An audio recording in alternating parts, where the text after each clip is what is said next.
বাংলাদেশের রাজধানী ঢাকাকে একসময় বলা হতো মসজিদের শহর, কখনো আবার রিকশার শহর, যানজটের শহর বা জাদুঘরের শহর নামেও পরিচিতি আছে এই শহরের।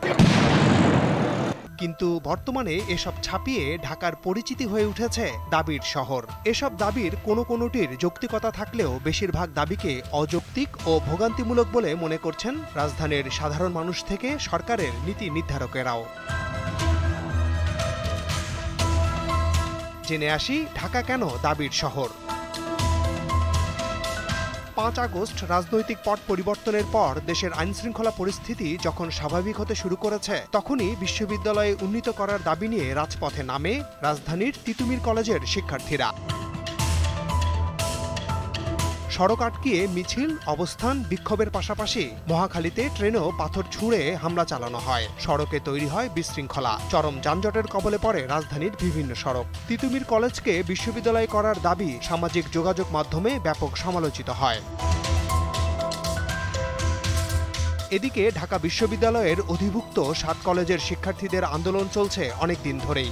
৭ কলেজের জন্য স্বতন্ত্র পরিচয় নিশ্চিতের জন্য তারা বিক্ষোভ করে রাজধানীর নিউ মার্কেট, সায়েন্স ল্যাব ও অন্যান্য এলাকায়।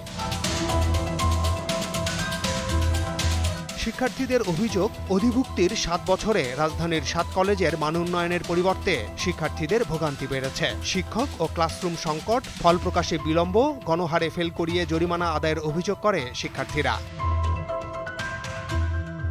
এদিকে নতুন করে সংঘর্ষে জড়িয়েছে রাজধানীর ডক্টর মাহবুবুর রহমান মোল্লা কলেজ, কবি নজরুল সরকারি কলেজ ও সোহরাওয়ার্দী কলেজের শিক্ষার্থীরা,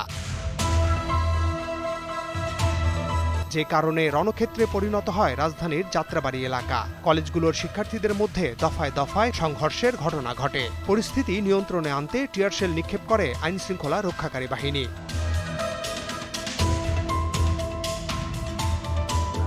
ছাত্রদের এই আন্দোলনের মধ্যেই রাস্তায় নামে ব্যাটারি চালিত অটোরিকশা চালকেরা।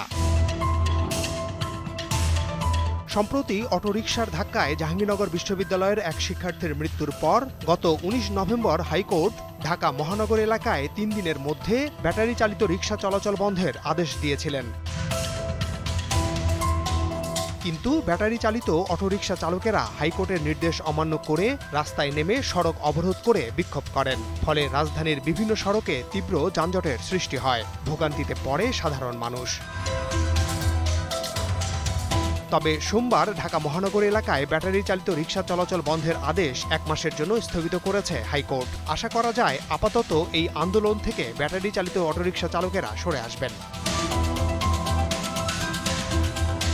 এসব আন্দোলনের বাইরেও সাভার, আশুলিয়া সহ বিভিন্ন স্থানে তৈরি পোশাক কারখানার শ্রমিকেরা নানা দাবিতে আন্দোলন করছে। এতে সড়কে তৈরি হচ্ছে ব্যাপক যানজট। এর প্রভাব পড়ছে রাজধানীবাসীর প্রতিদিনের যাপনে। সব মিলে ঢাকা এখন দাবির শহরে পরিণত হয়েছে। মাহমুদ শাওন, দীপ্ত সংবাদ, ঢাকা।